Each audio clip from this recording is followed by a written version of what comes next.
दोस्तों, लखनऊ के चर्चित बाप बेटे केस में एक नया मोड़ सामने आया है। अब तक इस घटना को लोग केवल परिवार के अंदर के तनाव और करियर के टकराव से जोड़कर देख रहे थे, लेकिन अब जांच के दौरान एक और एंगल चर्चा में आ गया है। सूत्रों के मुताबिक बेटे की निजी जिंदगी और एक कथित रिश्ते को लेकर भी कुछ बातें सामने आई हैं। हालांकि पुलिस ने अभी तक इस संबंध में कोई आधिकारिक पुष्टि नहीं की है, लेकिन इस नए पहलू ने लोगों के बीच सवाल और बहस दोनों बढ़ा दिए हैं। अब सवाल ये उठ रहा है कि क्या मामला सिर्फ पढ़ाई और भविष्य को लेकर था या इसके पीछे कोई और निजी कारण भी थे। आइए पूरे मामले को शुरुआत से समझते हैं ताकि पूरी तस्वीर साफ हो सके। लखनऊ का आशियाना इलाका शहर के सबसे पॉश और सुरक्षित इलाकों में गिना जाता है। चौड़ी सड़कें, गेटेड कॉलोनियां और हाई प्रोफाइल जीवन शैली इस इलाके की पहचान है। इसी इलाके की सेक्टर एल में एक आलीशान कोठी है जिसकी कीमत करीब 20 करोड़ रुपए बताई जा रही है। इसी घर में रहते थे शहर के जाने माने कारोबारी मानवेंद्र सिंह और उनका परिवार। मानवेंद्र सिंह के पास पैथोलॉजी लैब्स का बड़ा नेटवर्क था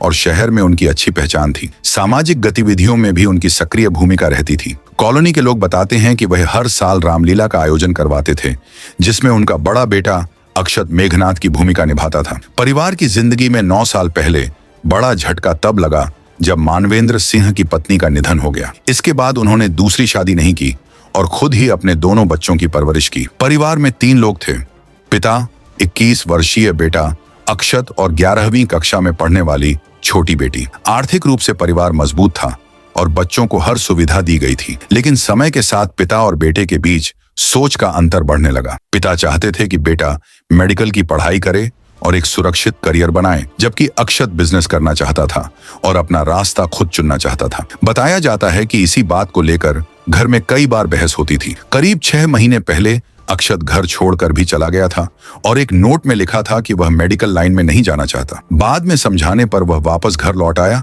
और बाहर से सब कुछ सामान्य दिखाई देने लगा। लेकिन 19 फरवरी की रात सब कुछ बदल गया। जानकारी के अनुसार परिवार एक शादी समारोह से लौटकर घर आया था। देर रात सभी अपने कमरों में चले गए। इसी दौरान पिता और बेटे के बीच किसी बात को लेकर विवाद हुआ। बहस बढ़ी और घर में मौजूद लाइसेंसी राइफल से गोली चल गई, जिसमें मानवेंद्र सिंह की मौके पर ही मौत हो गई। उस समय घर में छोटी बहन भी मौजूद थी। इसके बाद जो हुआ उसने पूरे शहर को हिला दिया। आरोप है कि घटना के बाद बेटे ने मामले को छुपाने की कोशिश की। वह बाहर से आरी लाया और शव के टुकड़े कर उन्हें एक बड़े नीले ड्रम में छिपा दिया। जांच में एसिड और केरोसिन की बरामदगी भी हुई, जिससे सबूत मिटाने की आशंका जताई गई। कुछ हिस्सों को अलग अलग जगहों पर ले जाकर फेंकने की बात भी सामने आई। शुरुआत में पड़ोसियों को बताया गया कि मानवेंद्र सिंह किसी काम से दिल्ली गए हैं, लेकिन जब कई दिनों तक कोई संपर्क नहीं हुआ तो मामला पुलिस तक पहुंचा और गुमशुदगी की रिपोर्ट दर्ज कराई गई। पुलिस ने जब मोबाइल लोकेशन और कॉल डिटेल की जांच की तो कहानी बदलने लगी। पिता के फोन की आखिरी लोकेशन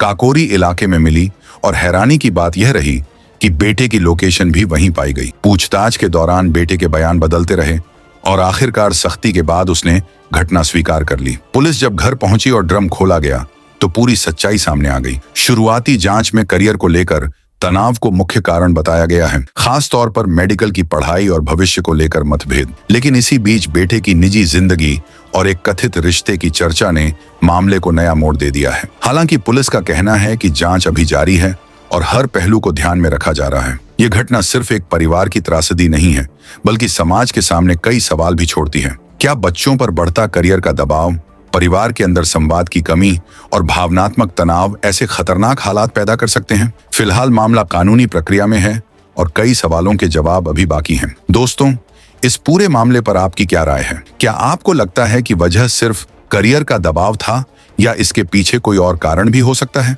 अपनी राय जरूर साझा करें और ऐसी ही बड़ी खबरों और विश्लेषण के लिए जुड़े रहें।